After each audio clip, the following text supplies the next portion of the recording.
Welcome. Today is our Relax into Health, Wealth, and Happiness meeting, and it's nice to have you here. And today, I'd like to talk about a cheery subject, which is dying. And and I mean that sincerely. It's the theme for today is the true wealth of death. And so the invitation is that we can actually receive health, wealth, and happiness. So this is the general context of our meeting. It's just to relax into health, wealth, and happiness. And I think that probably for most of us, when we consider health, wealth, and happiness, and those are stand-in for what it is that we want. So whatever it is that you desire in life, whatever your hope is, that's what health, wealth, and happiness is intended to point to, right? So I'm just suggesting that whatever we truly want, we can relax into that. And but normally, I suspect for most of us, we do anything but relax when we are desirous, right? So we want something, and instead of relaxing, we are agitated. So we are imagining that we have to do something, we have to somehow grasp it, attain it somehow, or maintain it, sustain it. Somehow, some effort is required, and so we feel uncomfortable, agitated, irritated, impatient, fearful, anxious, etc.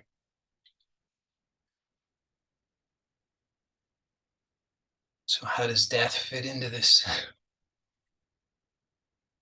Well, probably it's not a big surprise to anybody here, as I've suggested this before, that I think it's valuable to look to nature to understand ourselves. So there's a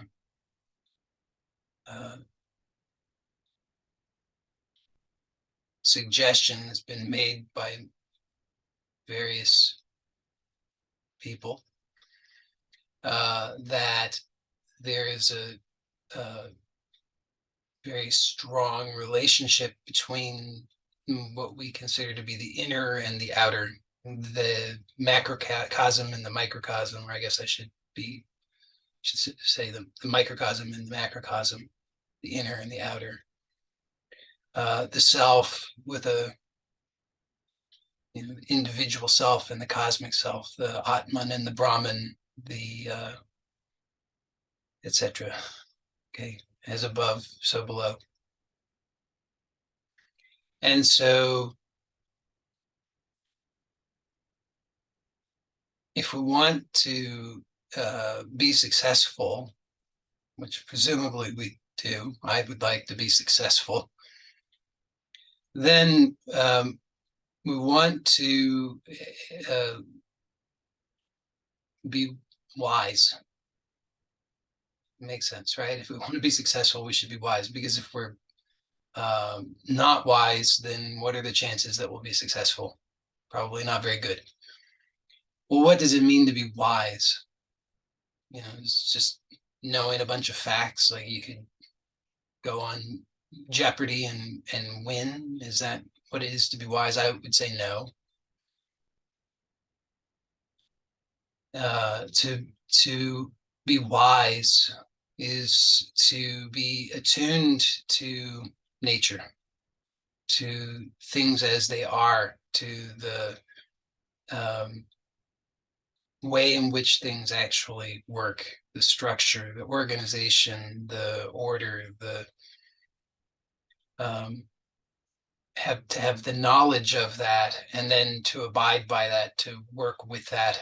I would suggest that that's wise. I mean, it's like Ecclesiastes, whatever, that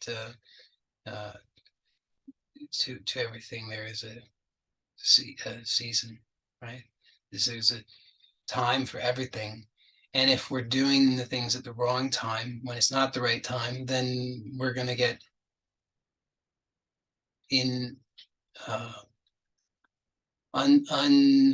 unsatisfactory results. If it's winter time and you try to put your seeds in the ground, it will likely be unsuccessful. So I look at nature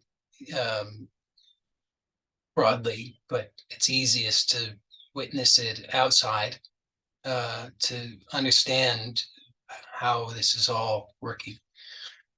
And so I see in nature these cycles. So there's this artificial construct that many of us are inculcated into, this notion of endless growth, expansion. So the idea there is that we're forever going to be onward and upward. We're, so forever we're progressing somewhere. And so from this way of seeing things, we think, okay, I'm moving toward better and better and better. The problem with that, I mean, first of all, I don't see any evidence that's necessarily so. And the other problem with that is that even if it was so, it would tend to produce an awful lot of anxiety, right? Because if you are progressing somewhere, then there's always going to be some fear. I mean, if you're presumably trying to progress to somewhere better, then there's a fear, many problems. One is there's a fear that you might backslide, you might lose your ground. So that's one fear. Another fear is you might not progress. So either way, it's no good. Either I'm not going to progress, or if I do progress, I might backslide, I might lose everything. And so anxiety, a lot of anxiety, distress creates a lot of strife. I'm looking around me and I'm seeing all these other people. I become envious and I'm very competitive, and I see other people as threats to my prosperity and so forth. So I look to see, is there a basis for this? Do I see any real evidence of this in nature? And I don't see any evidence of that. What I see is evidence of cycles, as I've already suggested. So a couple examples, right? We've got seasons. I mean, if you live in tropical region, I suppose you don't have seasons, but for those of us who are not in the tropics, we have seasons. And so we see that these seasons, one follows the next and they cycle, right? The spring is followed by the summer, which is followed by the autumn, which is followed by the winter, and then again spring, and round it goes. Whether you live, wherever you live, there's a night and day cycle, right? So very simple, obvious one: night follows day, follows night, follows day, follows night, etc. And these examples, I mean, I understand they might seem like, oh, who cares? That's so stupid. It's how can this be useful at all and practical in my life with my problems and my suffering? And how will this help me? Well, I believe it will. So that's why I'm making the point. It's not to waste your time. We can see these cycles playing out in so many ways. We see the moon waxes and wanes, and then waxes and then wanes, and then waxes and wanes, and round it goes. There are great cycles that are bigger than our lifetimes. We can see the day and night cycle, the seasonal cycle, the waxing and waning of the moon cycle in our lifetimes, but there are larger cycles. There's what's called precession. So this is where we can think of it like the Earth wobbling.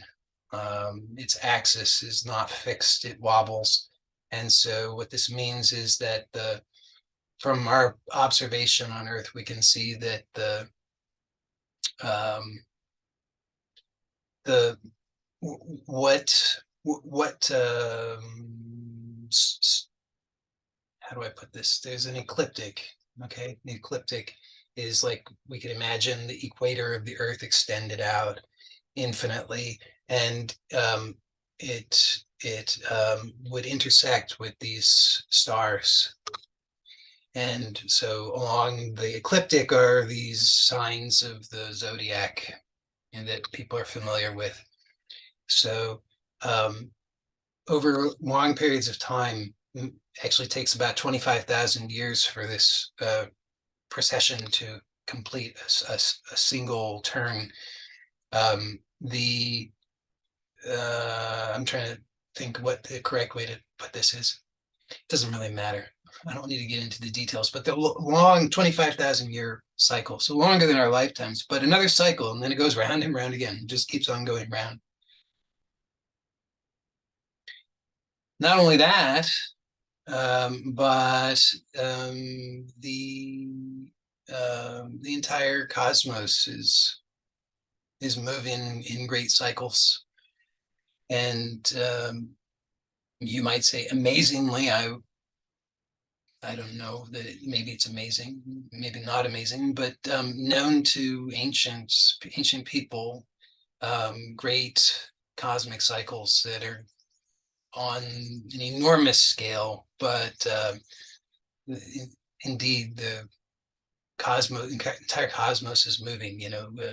Galaxies moving around a galactic, and well, the galaxy itself moving around a galactic center, and then all of the galaxies moving around a cosmic center, and round it goes. It just is this enormous cycles within cycles within cycles, and then we can see similarly within our own selves that these kinds of cycles are also taking place. So um,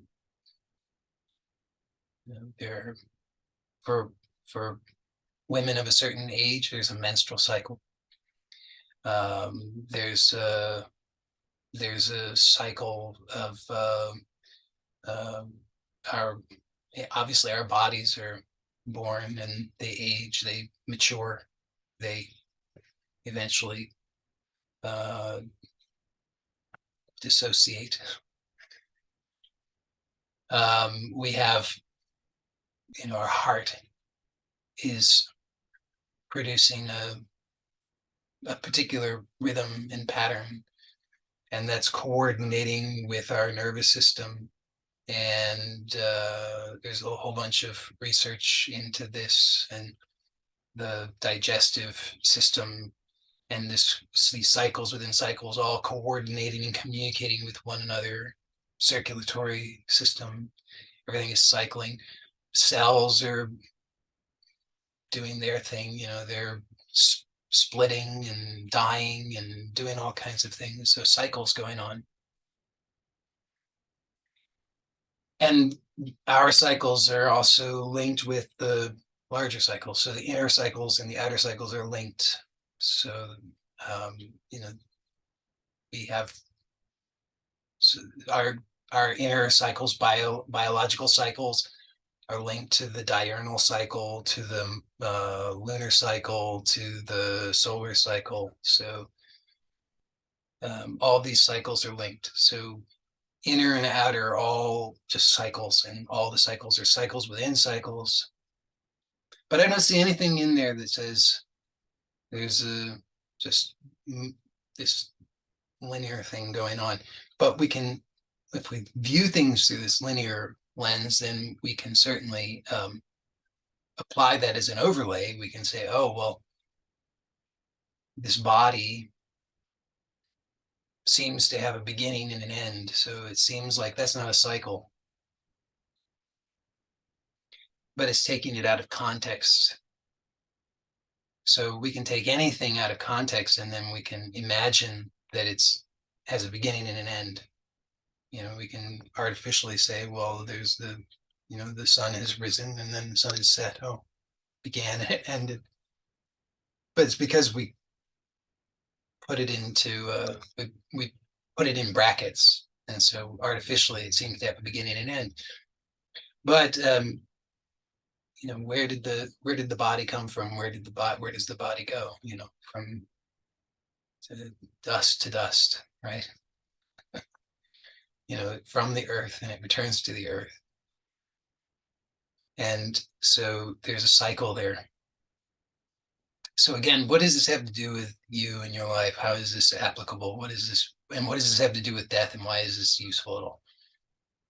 Okay. So if I'm holding this idea, well, my proposal is this, that um, remember that we can relax into health, wealth, and happiness.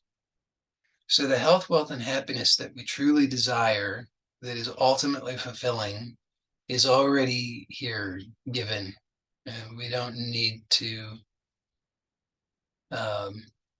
We don't need to grasp it. In fact, in the grasping of it, we lose it. Sort of. We can never really lose it, but we uh, become unhappy despite the ever presence of this true fulfillment.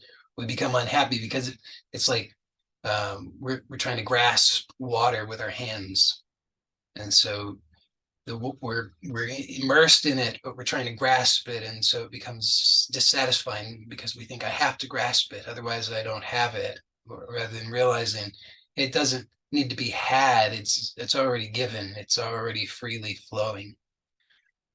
So so that's the proposal. And then what is all of this business about cycles and death have to do with that, and how is this useful?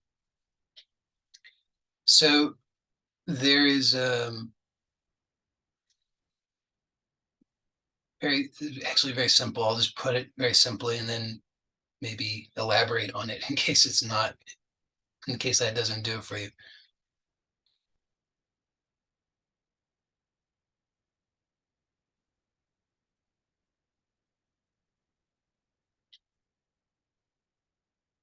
So the health, wealth, and happiness, the true fulfillment that I desire, that you desire, is here, and it's ungraspable. It needn't be grasped. It's given, and we can experience it and know it by allowing. But this allowing um, allowing is openness, right? I hope that makes sense. Allowing is openness. So you can't allow if you're closed. If you're gritting your teeth and furrowing your brow and holding your breath, you're not allowing. The allowing is openness. So in order to allow, which is to receive the actual fulfillment that we so desire, requires openness. So we have to allow, meaning openness. And that means that we're not grasping, right? Hopefully this is very clear and simple. Imagine you could even take your hand and you could make a fist with it. So you're grasping something. I don't know what you're grasping, system, some imaginary thing. You're grasping, though. There's a grasping happening. And just feel that grasping. And you say, I've got it. You can have a momentary sense of, I did it, I've achieved it, I've got it. But notice that there's a terrible price to be paid for getting it. And because now that you've got it, you feel compelled to hold it, to grasp it, to continue with this thing that's going on here. And actually, what have you got? See, there's no, not even if there's something there, there's no aliveness in it. There's nothing that can be done with it because all of your energy is being used to grasp it. And so there's a closedness and there's a kind of numbness that takes place. And then you can release the grasping and just feel that openness. Now you say, I don't have anything. I've lost it. I can't, I don't have it anymore. Now it's all a bit silly because you didn't have anything to begin with, but maybe you imagine, you had some precious thing there, some whatever it is, whatever you think is so precious, the thing that you have to grasp and hold on to, whatever that might be, your youth or your money or uh, your pride or your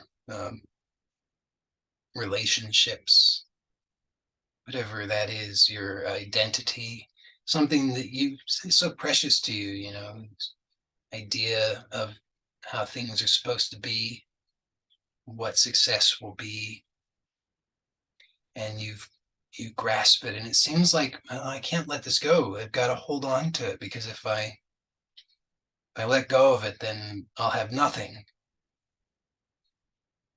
And so, even though it might seem a little bit like a silly exercise, this whole thing, but it's really quite serious because it's that this is what I'm suggesting that we're doing most of the time.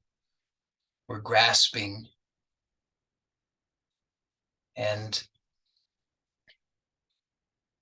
we become completely consumed by this grasping. We become this closeness and we're cutting ourselves off from the fulfillment that's here. I mean, we're never cut off from it really, but we're as far as it can be, as far as we can be cut off, to the extent that it's possible to approach being cut off. We've gone that far where we've approached being cut off. We're so closed and fearful.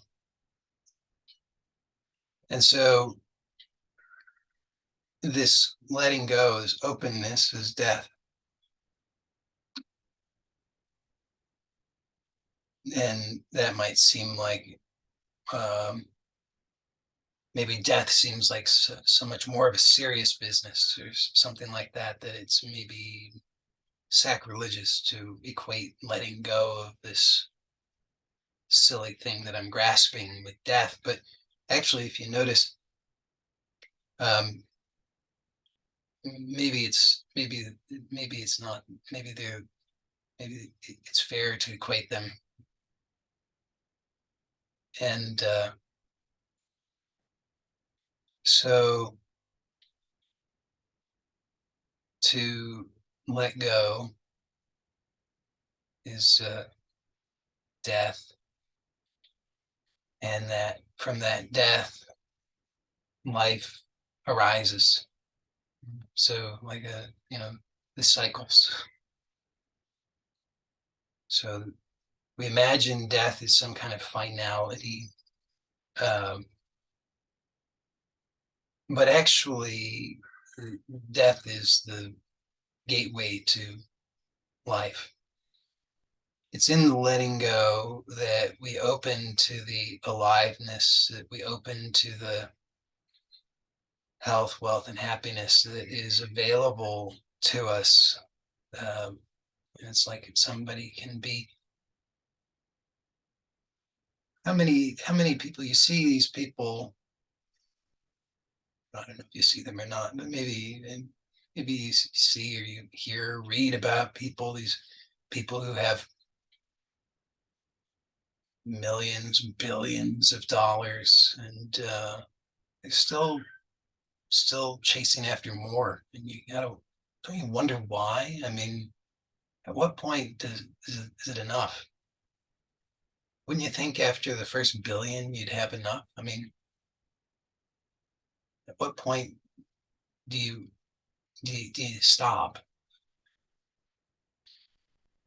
But um, there's a there's a grasping. There's nothing's enough because there's still a poverty consciousness,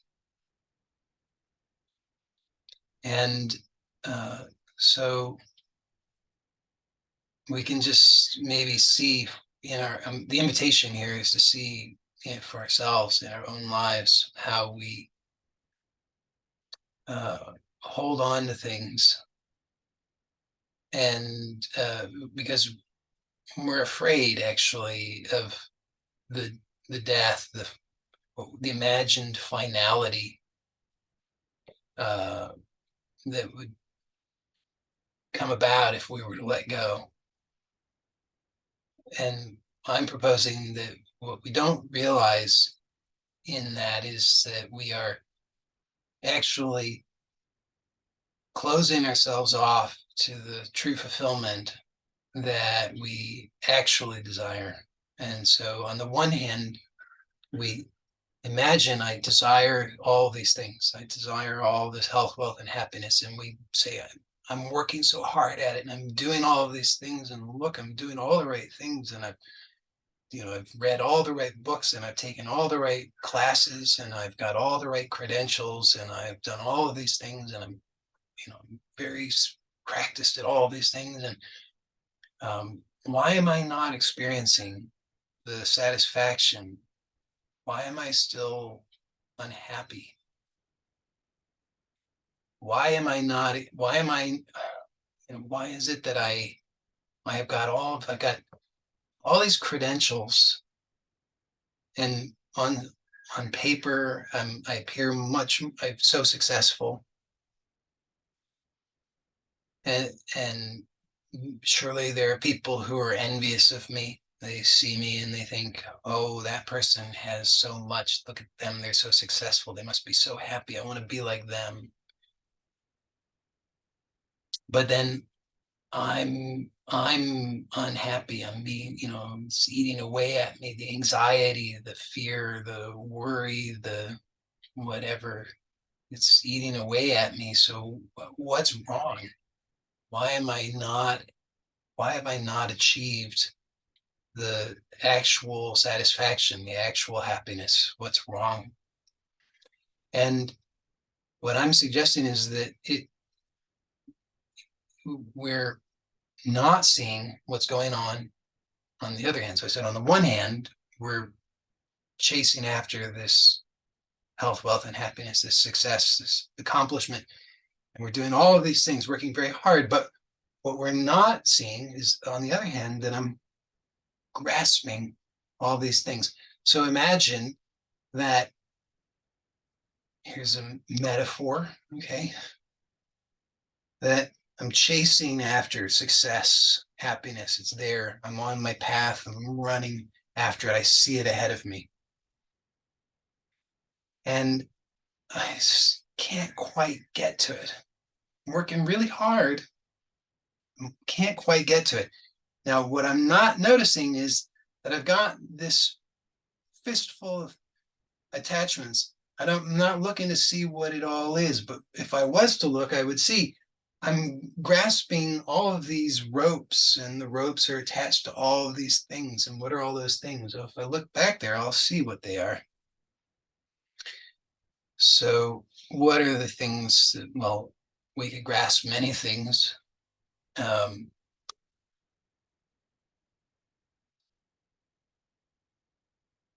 I'll suggest some of them to you. Okay. Um,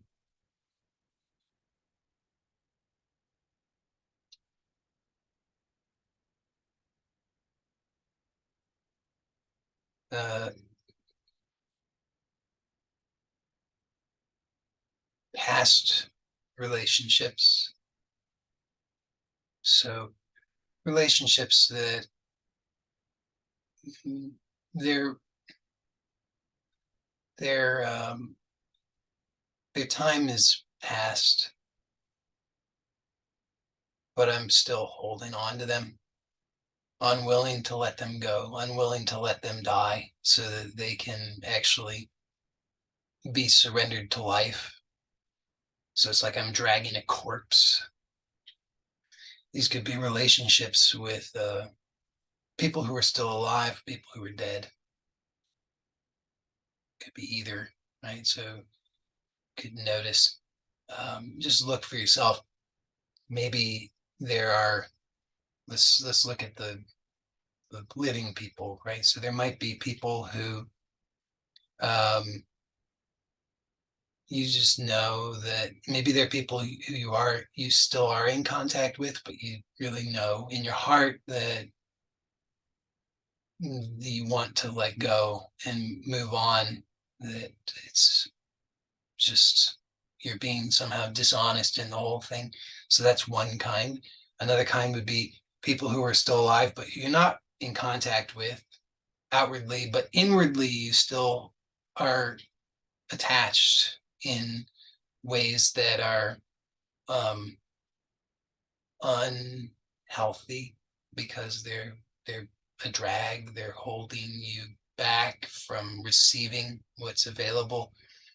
Um, then there are relationships with people who are dead, which might seem strange, but if you look, you'd see that you've got them, right? So they're and I'm not talking about, you could have.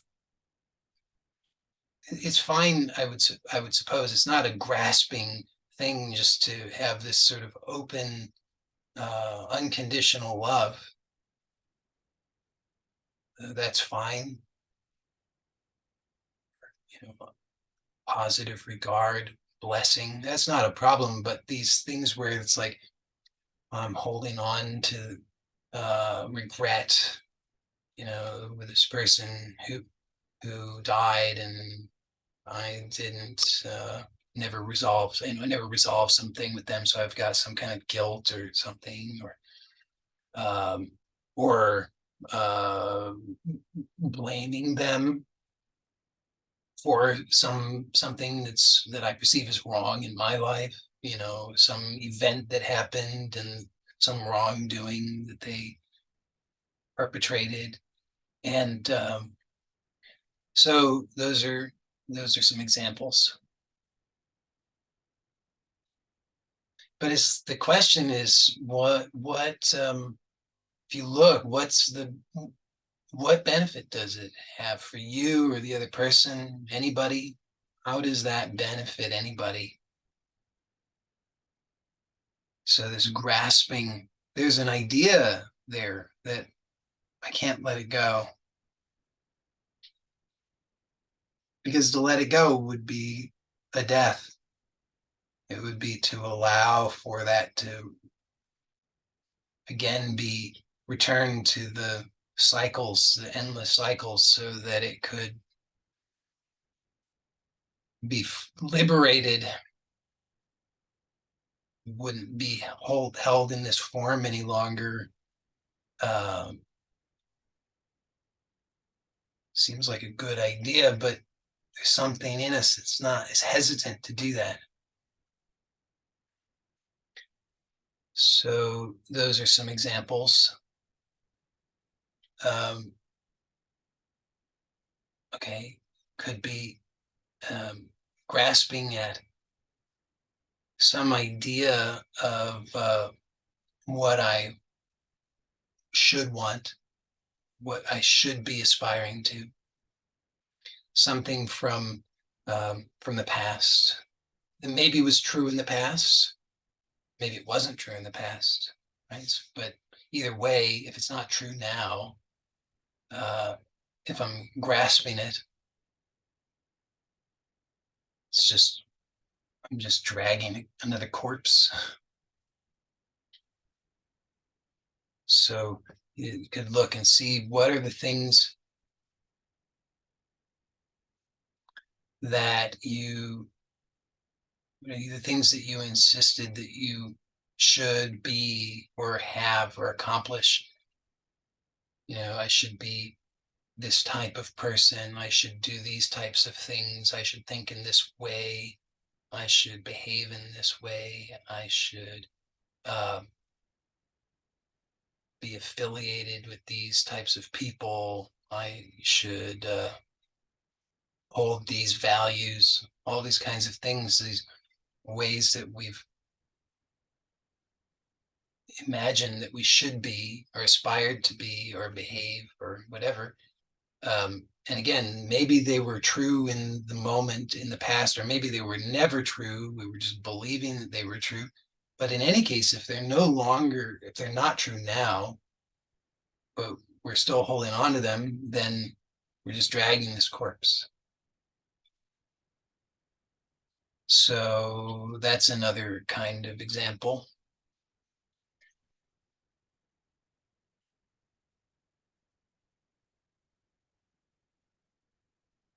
Um, so here another example would be an idea of how I should what my appearance should be, how I should appear. I should be tall and handsome. I should have a fair complexion. I should have my nose should be shapely and attractive. My, my chest should be, you fill in, for you, my chest should be broad and,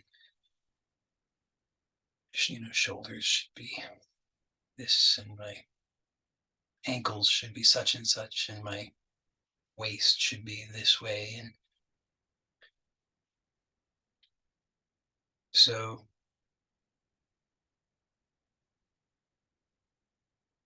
that's another example, how I should appear. So that would be an attachment, a grasping. Mm.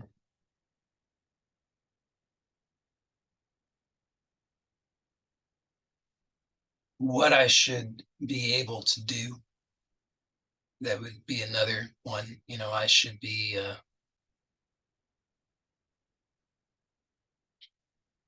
I should, whatever you think you should be able to do.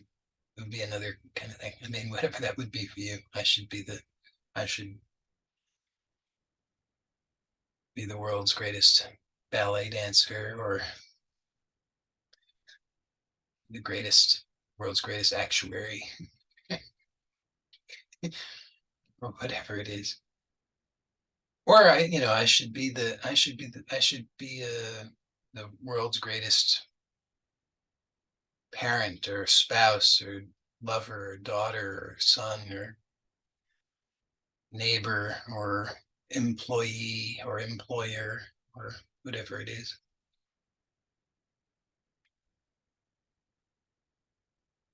Maybe you get the idea. I'm sure we could go on. There are many things, but um, these are all. Oh, well, maybe some other examples would do just to make it clear. Because um, if you start to look at this and see how many of these things, these attachments, these things that you're grasping, these corpses, just reminded. That's Papaji used to say stuff like that. He would say, you're like, what? You're digging around in the graveyard, you're just digging up corpses.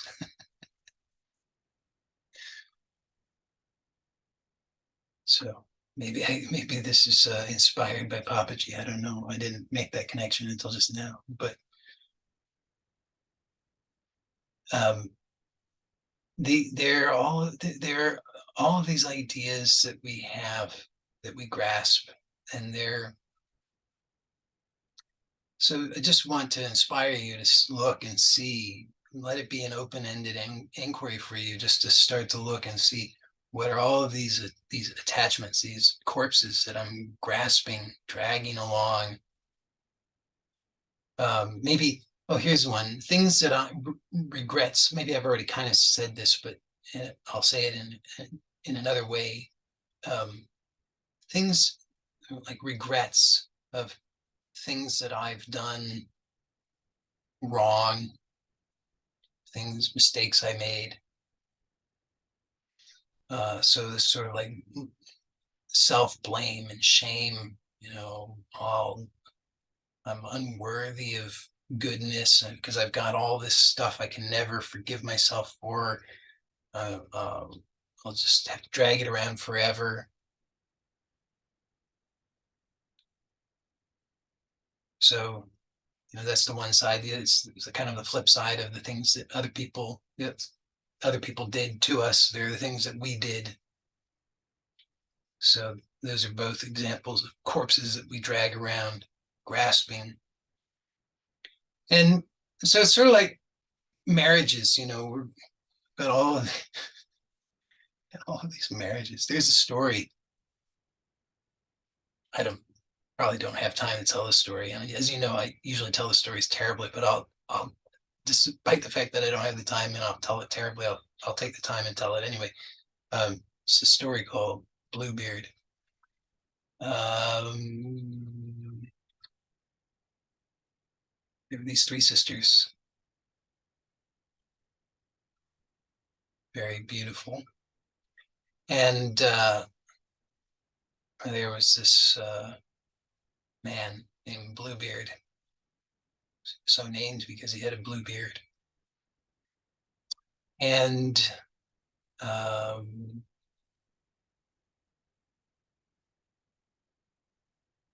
Bluebeard happened upon the mother and the three sisters were picnicking one day.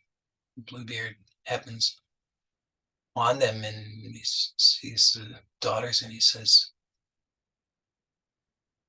"Hello, you're very attractive women. And I am an eligible bachelor. Perhaps you would like to marry me, one of you, perhaps all three of you." And there was something about this fellow that was just something they just got a sense he's not no good. And so I said, "No, thank you." But he was persistent, and he said, "Just give me a chance, and come tomorrow to the same spot, and we'll have another picnic, and I'm sure you'll be very charmed by me." And they said, "Okay, fine." So they come the next day, and he he takes them on his horse. He brings his horse and he brings them riding. Turns out he is quite charming. And so um, now the three sisters, they're thinking, well, no, maybe he's quite a catch. And they go home, and the two sisters, they kind of regain their senses and they say, "No, there's such something wrong about that guy." But the third says, "I don't know. He's he's quite a good writer.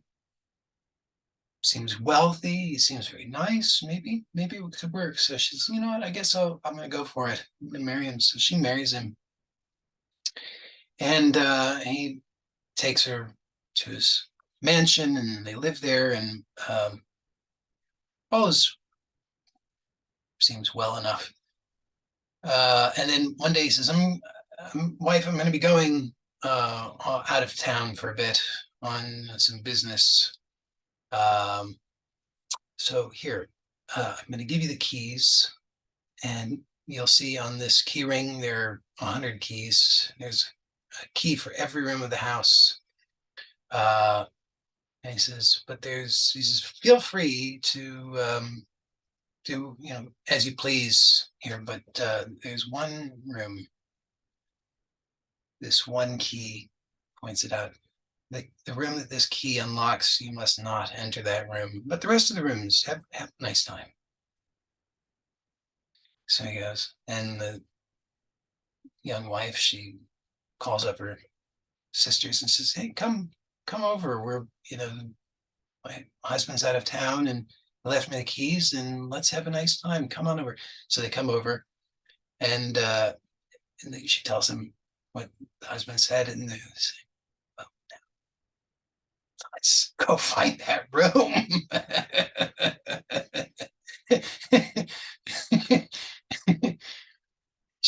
So could we? I don't know. He did say not to. He said we could go in all the other rooms, but not that one. And they said, "Come on, what are you afraid of? We've got to find that room. This is gonna be fun." So they spend the weekend going from room to room to find out which one does the key fit, and they've gone to every room in the whole place, it seems like, and they haven't found it yet. And they finally they go down into the cellar down there at the far end of the cellar, dark there. They find this door and they try the key in there. Sure enough, the key fits. Turn it, door opens. He said not to, but they work up the nerve and they go in, and in there are the bones of his previous wives. So now they're terrified because they know the secret. And just close the door and lock it up. And now they run back upstairs and they find the young wife is holding the keys, and she looks down and she says, "Oh, what is this? There's blood all over her hand, and the key is now bleeding." She's trying to clean she's now, he's gonna know. She's trying to clean it, clean it every which way she knows, and it just keeps bleeding. And it's just blood everywhere. It's just bleeding and bleeding and bleeding, and she can't make it stop. And she goes and buries it in the garden and cleans herself up, and her dress is all stained. She has to change it and burn that dress. And so Bluebeard comes back. So how was the how was your time? Did you have a nice time? She says, yeah, had a lovely time. My sisters came over. She says, great. Could you give me the keys now? And she said, "Oh, I seem to have misplaced them." He says, "Oh, I need the keys." So he's starting to get angry, and she's, "Okay, we got to get him the keys." So she goes and gets him the keys, and he hands it to him, and he sees the key is bleeding. He says, "You've seen." She says, "Oh, yeah." And he says, "Well, now you know I've got to kill you."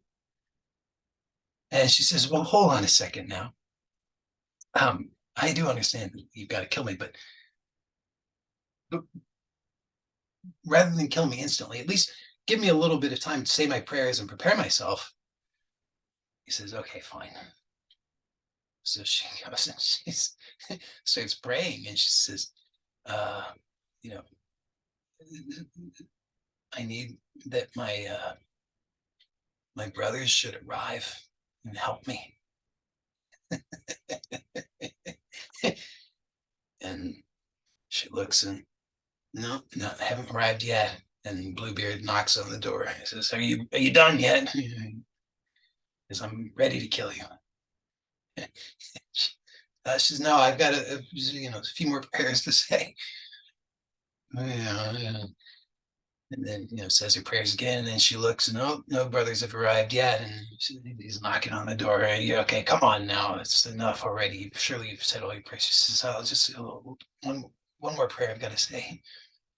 She says her prayer, "I need my brothers to arrive and protect me." And she looks, and the brothers have arrived.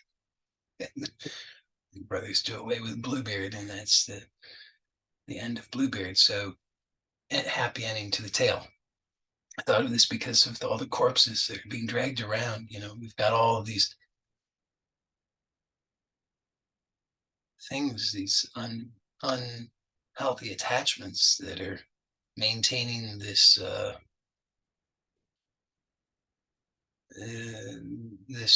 sort of becomes sort of demonic, like this Bluebeard.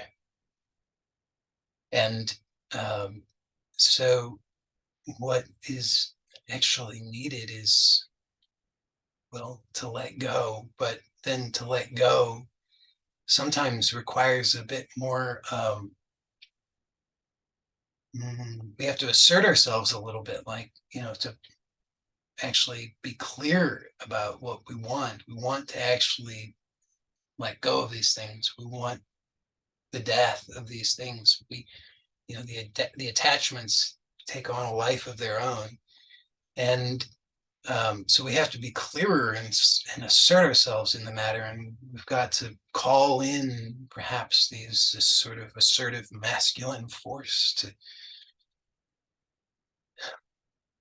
to cut, to sever the unhealthy attachments. But that requires, again, this clarity. If we don't have that clarity, if we just say, yeah, I'll just go with whatever is happening, because, I, I've mentioned this before. To relax in health, wealth, and happiness is not a passive relaxation, it's an active relaxation. So if we mistakenly believe it's a passive thing, then we just say, oh, well, whatever. And Bluebeard wants to kill me, so fine. That's the passive version. And then we wonder, why am I still not very happy? But the active relaxation means to have the clarity to see I have these attachments and I want these attachments to be released so that I can actually receive what's here. So I can actually receive the aliveness rather than being dragged down by my attachment to all these corpses. And so this liberation, this active relaxation, requires the clarity of the attachments and the fact that I'm ready to let them go, so that there is a clear and decisive uh, release that occurs. So my proposal is that true health, wealth, and happiness, authentic, deep soul satisfaction is available. It's your birthright and it's here and now. And you can receive it and the aliveness of it by letting go. And that letting go, that openness is a death. And that death means the death or the release or the letting go of all of the attachments to all the corpses that need to be liberated. And that in order to do that, we need to take an active form of relaxation, which is to see what are those attachments and then to clearly and decisively choose to let them go. And so that means, clear and decisive, to cut them, to cut the attachments, or to decisively release and open. And so practically speaking, you have to take an inventory, seeing all of these attachments. And I've proposed some ideas to you for what those attachments, some of what those attachments might be, and some of the grasping. And then you could just, make a running list of these things. And then choose to let them go decisively. So what does that look like? Well, I mean, you come up with your own ritual, I suppose, but as a basic template for you, it could be something like just noticing uh, where you experience that grasping within yourself, energetically, physically, and then to uh, speak the thing, to speak the attachment, and say, I decisively release you and let you go, and to, if possible, to energetically and physically open and allow for that release to take place. You could visualize it too if you are so inclined. So you're, in this case, in these three ways in which you can approach it. You don't need to use all three, but if you can use all three, it would probably be more effective or more powerful for you. That is to speak it. It could be spoken out loud or silently, but to cognize it, um, to energetically or physically, somatically release it, and visually. So if you can combine those three, that will probably be most effective. And then to do that as often as is needed, or as frequently as is needed, until eventually, whether it's after the first time or after the 100th time, it's actually released completely, surrendered to the larger cycle of life, so that it can be liberated to life itself, so that it's no longer being held in this corpse form. Because if you think about it, you don't actually, you don't want those things. Maybe you did want them. Most of the time you didn't even want them ever. You thought you wanted them, but certainly now you don't want them. It's like, how many things do you cling to from youth, that you associate with youth, and therefore youth itself, that actually you don't want? I mean, they were not actually that pleasant or nice, but it's just this lack of careful examination and honesty about the thing that maintains this unhealthy attachment and grasping. So upon actually looking carefully and telling the truth about it, it becomes clear, I don't want that. And then one more thing briefly that I'll say about this, and then we'll wrap up, is that, like, so there, with attachments, I find there are often many different attachments to a certain thing, a certain idea, uh, or person or event or experience. So there can be like sometimes a sentimentality attachment. There might be attached, like for like there might, let's say a person, I might have an attachment to the person on because of some sort of on a material basis, right? Like I might feel that I have some sort of material dependency on the person, because I feel that they supply me materially in some way. I might have an attachment to a person because of certain type of desire, like sexual desire, or uh, something of that sort. Status, whatever. Could also have attachment out of sentimentality. I'm sure there are other types of attachment, but those are three that come to mind. So might have multiple attachments. And so it might be that I need to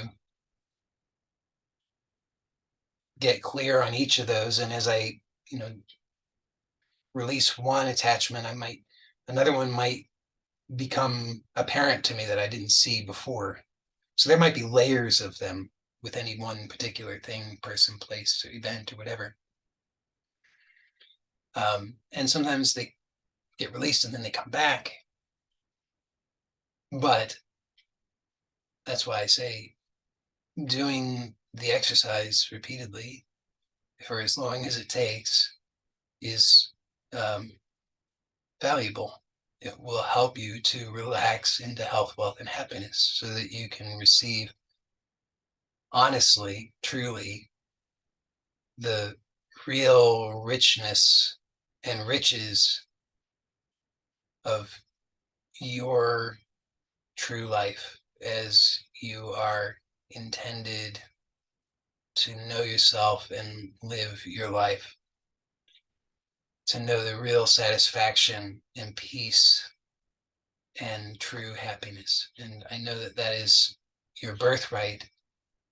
I know that it's inherent in you, and it's available to you, and that you can relax into it. And as I'm suggesting, that's an active relaxation.